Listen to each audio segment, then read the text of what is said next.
Hi all, welcome to Learning. നമുക്കിന്ന്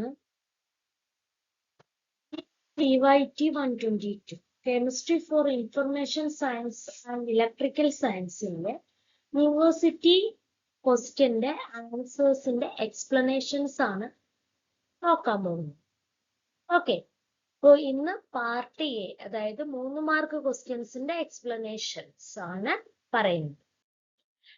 first question part A 3 മാർക്കാണ് കിട്ടുന്നത്. അതിന്റെ first question, write any 3 difference between electrochemical series and galvanic series. ഇതൊരു repeated question ആണ്. ഒത്തിരി വർഷത്തെ യൂണിവേഴ്സിറ്റി എക്സാംസിനും ചോദിച്ചിട്ടുള്ള ഒരു ക്വസ്റ്റ്യൻ ആണ്. ഇലക്ട്രോകെമിക്കൽ സീരീസും ഗാൽവാനിക് സീരീസും തമ്മിലുള്ള ഒരു മൂന്ന് ഡിഫറൻസ് എഴുതുക.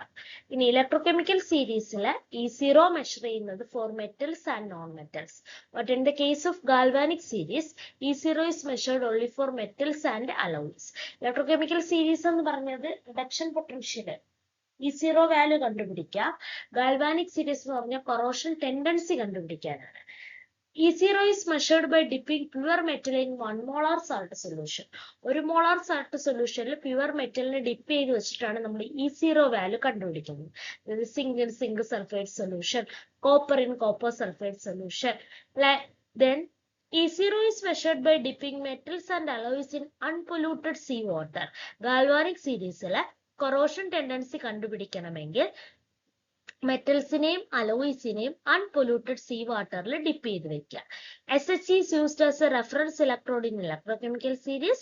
Calomel electrode is used as reference in galvanic series. In electrochemical series, position of metal is fixed, but galvanic series, position of the metal and alloys may change. Electrochemical series predict displacement tendencies, but galvanic series predict corrosion tendencies. അപ്പൊ ഏതെങ്കിലും ഒരു 3 point എഴുതുക. 3 പോയിന്റിന് 3 mark, 6 പോയിന്റിന് 1.5 mark വെച്ചിട്ട് 3 mark കിട്ടും. 3 പോയിന്റിന് 1.5 mark, 3 പോയിന്റിന് 1.5 mark. Second question, what is fuel cell? Write the chemical reaction happening at anode and cathode in hydrogen oxygen fuel cell with acid electrolyte.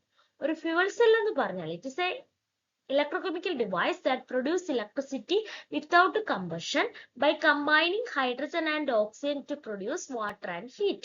ഹൈഡ്രജനും ഓക്സിജനും കൂടെ പ്രൊഡ്യൂസ് ചെയ്ത് വാട്ടറും ഹീറ്റുമായി മാറുന്നത് വഴി, അതായത് കമ്പഷൻ ഇല്ലാതെ ഇലക്ട്രിസിറ്റി പ്രൊഡ്യൂസ് ചെയ്യുന്നതിനെയാണ് ഫ്യൂവൽ സെൽ എന്ന് പറയുന്നത്. ഒരു ഫ്യൂവല് ഓക്സിജനുമായിട്ട് ചേർന്നിട്ട് ഓക്സിഡേഷൻ പ്രോഡക്ട്സും ഇലക്ട്രിസിറ്റിയും ഫോം ചെയ്യുന്നു. Hydrogen oxygen fuel cell hydrogen and anode, then oxygen ആണ് കാഥോഡ് ആയിട്ട് വർക്ക് ചെയ്യുന്നത്. അപ്പൊ ആനോഡിൽ 2H2 plus 4OH minus acid electrolyte ആണ് ഇവിടെ എടുക്കുന്നത്. 4H2O ആയിട്ട് മാറും. ദെൻ കാഥോഡില് അവര് O2 plus 2H2 gives 4OH minus ആയിട്ട് മാറും. Then overall reaction 2H2 plus O2 gives 2H2O. ഇതാണ് ഹൈഡ്രജൻ ഓക്സിജൻ ഫ്യൂവൽ സെല്ലിന്റെ anode cathode and net reaction എന്ന് പറയുന്നത്. അപ്പൊ ഇത്ര എഴുതി കഴിഞ്ഞാൽ നമുക്ക് 3 മാർക്ക് കിട്ടും. Then write any 3 applications of carbon nanotube. CNT-യുടെ ഏതെങ്കിലും 3 ആപ്ലിക്കേഷൻ എഴുതുക. Extremely strong, about 100 times stronger than steel but 6 times lighter.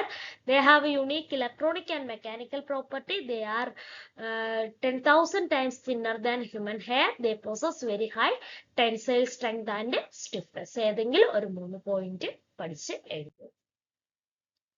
Fourth question, how is polyaniline synthesized? പോളിഅനിലിൻ ഒരു കണ്ടക്ടിങ് പോളിമർ ആണെന്ന് അറിയാം. അത് ഓക്സിഡേറ്റീവ് പോളിമറൈസേഷൻ ഓഫ് അനിലിൻ. അനിലിനെ എടുത്ത് oxidise ചെയ്യുക, അല്ലെങ്കിൽ self stabilised dispersion polymerisation, ഏതായാലും മതി. അപ്പൊ നമുക്കിവിടെ പഠിക്കാനുള്ളത് ഇക്വേഷൻ ഓക്സിഡൈസ് ചെയ്യുക എന്നുള്ളതാണ്. അപ്പം ബെൻസീൻ റിങ്ങിനകത്ത് NH2 ഒരു ലോൺ പെയർ ഇലക്ട്രോൺ ഉള്ളവരാണ് അനിലിൻ എന്ന് പറയുന്നത്. അവരെ ഓക്സിഡൈസ് ചെയ്യുക, ഇലക്ട്രോൺസിനെ എന്ത് ചെയ്യുക, റിലീസ് ചെയ്യുക. ദെൻ എന്ത് സംഭവിക്കും, പോളി അനിലിൻ ആയിട്ട് മാറും.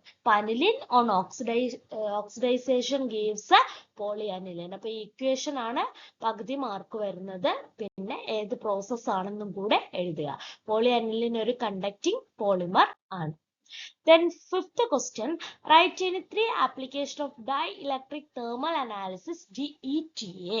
DETA ഏതെങ്കിലും ഒരു 3 ആപ്ലിക്കേഷൻ എഴുതുക. Pure monitoring of polymers and composites. DETA is used to monitor the curing process of polymers and composites by measuring changes in dielectric properties such as permittivity and loss factor. അതായത് pure monitoring പ്രോസസ്സിൽ use ചെയ്യുന്നുണ്ട് പോളിമറിലും കോമ്പോസിറ്റ്സിലും. അതായത് dielectric properties change ചെയ്തുകൊണ്ടാണ് ഇത് measure ചെയ്യുന്നത്. Then moisture content analysis, അതായത് ഫുഡ്സിലും ഫാർമസ്യൂട്ടിക്കൽസിലും ടെക്സ്റ്റൈൽസിലും ഒക്കെ ഉള്ള മോയിസ്ചർ കണ്ടന്റിനെ അനലൈസ് ചെയ്യുന്നു. Then reliability of electronic components, electronic കമ്പോണൻസും പ്രിന്റഡ് സർക്യൂട്ട് ബോർഡ്സിനും ഒക്കെ ടെസ്റ്റ് ചെയ്യാൻ വേണ്ടിയിട്ടും നമുക്ക് DETA യൂസ് ചെയ്യാവുന്നതാണ്. Any 3 points, 3 marks. Then which of the following will have greater lambda max value, ethane or 1,3-butadiene? 1,3-butadiene ആണോ ethane ആണോ ലാംഡ മാക്സ് കൂടുതൽ? അത് 1,3-butadiene ആണ്. കാരണം എന്ന് വെച്ചാൽ 1,3-butadiene ഒരു കോൺജുഗേറ്റഡ് ഡൈൻ ആണ്, അതായത് ഓൾട്ടർനേറ്റ് ഡബിൾ ബോണ്ട് ഉണ്ട്. This conjugation leads to greater degree of delocalisation of electron. അതായത് അവിടെ ഹോമോയിൽ നിന്ന് ലൂമോയിലോട്ട് എന്ത് ചെയ്യുന്നുണ്ട്, ഇലക്ട്രോൺസ് എന്ത് ചെയ്യുന്നുണ്ട്, പോകുന്നുണ്ട്.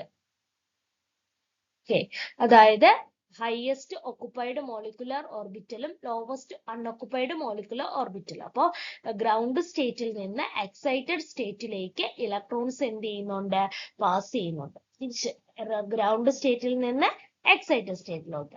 അപ്പൊ അങ്ങനെ ആകുമ്പോഴത്തേക്കിന്, അതായത് 1,3-butadiene മുകളിൽ ഒരു വേവ് ലെങ്ത്, അതായത് 200 നാനോമീറ്റർ കൂടുതലുള്ള ലൈറ്റിനെയാണ് അവർക്ക് അബ്സോർബ് ചെയ്യാൻ പറ്റുന്നത്. ഒരു പർട്ടിക്കുലർ വേവ് ലെങ്ത് ലൈറ്റ് വന്ന് വീഴുമ്പോൾ ലൂമോയിൽ ഇരിക്കുന്ന ഒരു ഇലക്ട്രോൺ ജമ്പ് ചെയ്ത് ഹോമോയിലേക്ക് പോകുന്നുണ്ട്. അത് ഒരു 217 to 220 നാനോമീറ്ററിലാണ് ഇത് നടക്കുന്നത്.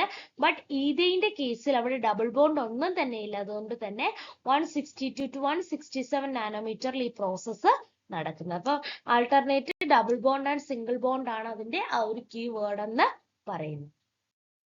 Then 7th question, what is COD? Give its significance. COD is chemical oxygen demand. It measures the amount of oxygen required to break down organic matters in a sample of water through chemical oxidation. Chemical oxidation വഴി organic mattersനെ break down ചെയ്യാൻ വേണ്ടുന്ന ഓക്സിജന്റെ അളവിനെയാണ് COD എന്ന് പറയുന്നത്. ഇനി COD ഒരു water pollution indicator ആയിട്ട് act ചെയ്യുന്നുണ്ട്. വേസ്റ്റ് വാട്ടർ ട്രീറ്റ്മെന്റിന്റെ കേസിൽ ആക്ട് ചെയ്യുന്നുണ്ട്. അതായത് CO2 വാല്യൂ ഡിക്രീസ് എന്ന് പറഞ്ഞാൽ ഓർഗാനിക് പൊല്യൂട്ടൻസ് റിമൂവ് ചെയ്തെന്നാണ് അതിന്റെ അർത്ഥം.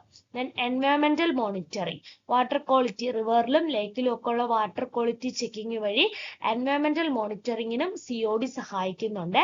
ദെൻ ഇൻഡസ്ട്രിയൽ പ്രോസസ്, അതായത് generate waste water, textile, paper, food processing ഇൻഡസ്ട്രീസിലും ഒക്കെ ഈ COD വെച്ചിട്ട് നമുക്ക് എന്ത് ചെയ്യാൻ പറ്റും, മോണിറ്റർ ചെയ്യാനായിട്ട് പറ്റും. Then ഒരു പ്രോബ്ലം ആണ്, calculate temporary permanent and total hardness of water containing calcium bicarbonate 6 ppm, magnesium ത്തിന്റെ salt 8 ppm, calcium sulphate 10 ppm, magnesium sulphate 15 ppm.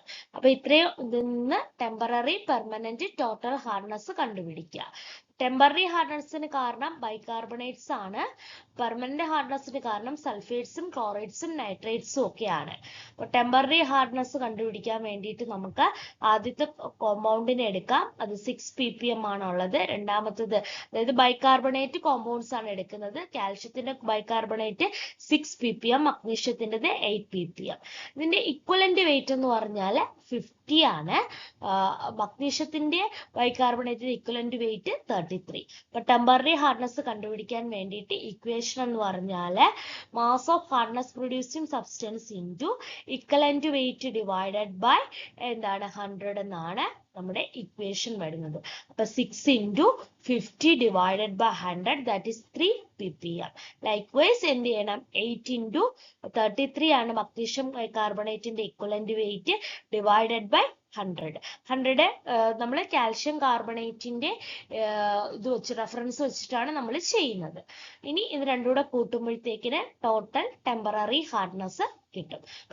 ബൈകാർബണേറ്റിന്റെ case എടുക്കുക, കാൽക്കുലേറ്റ് ചെയ്യുക, ടെമ്പററി ഹാർഡ്നെസ്. പെർമനന്റ് ഹാർഡ്നെസ് കണ്ടുപിടിക്കാനായിട്ട് സൾഫേറ്റുകളുടെയും ക്ലോറൈഡുകളുടെയും നൈട്രേറ്റ് ഒക്കെ ഉണ്ടെങ്കിൽ അതാണ് പെർമനന്റ് ഹാർഡ്നെസ് കണ്ടുപിടിക്കുക. ഇപ്പൊ ഇവിടെ കാൽഷ്യം സൾഫേറ്റ് ഉണ്ട് 10 ppm, മഗ്നീഷ്യം സൾഫേറ്റ് 15 ppm. അപ്പൊ കാൽഷ്യം സൾഫേറ്റിന്റെ ഇക്വലന്റ് വെയിറ്റ് 20.5 മഗ്നീഷ്യം സൾഫേറ്റിൻ്റെത് 12.2 ആണ്. സെയിം ഇക്വേഷൻ, അതായത് മാസ് ഓഫ് ഹാർഡ്നെസ് പ്രൊഡ്യൂസിങ് സബ്സ്റ്റൻസിന്റെ ഇക്വലന്റ് വെയിറ്റ് ഡിവൈഡഡ് ബൈ 100. അപ്പൊ 2.05. കാൽഷ്യത്തിന്റെ കേസിൽ, മഗ്നീഷ്യത്തിന്റെ കേസിൽ 1.83. ഇനി ഇത് രണ്ടും കൂടെ കൂട്ടുക, ടോട്ടൽ പെർമനന്റ് ഹാർഡ്നെസ് കിട്ടി. ആൾറെഡി ടെമ്പററി ഹാർഡ്നെസ് 5.64 കണ്ടുപിടിച്ചു വെച്ചു. ഇവിടുത്തെ പെർമനന്റ് ഹാർഡ്നെസ് 3.88. അങ്ങനെയാണെങ്കിൽ ടോട്ടൽ ഹാർഡ്നെസ് 9.52 ppm. അപ്പോ ഇതാണ് equation. Mass of hardness producing സബ്സ്റ്റൻസിന്റെ ഇക്വലന്റ് വെയിറ്റ് ഡിവൈഡഡ് ബൈ 100. അത് കാൽഷ്യം കാർബണേറ്റ് ടേംസിൽ എക്സ്പ്രസ് ചെയ്യുന്നതുകൊണ്ടാണ് അവിടെ നമ്മൾ 100 യൂസ് ചെയ്യുന്നത്. Okay, thank U.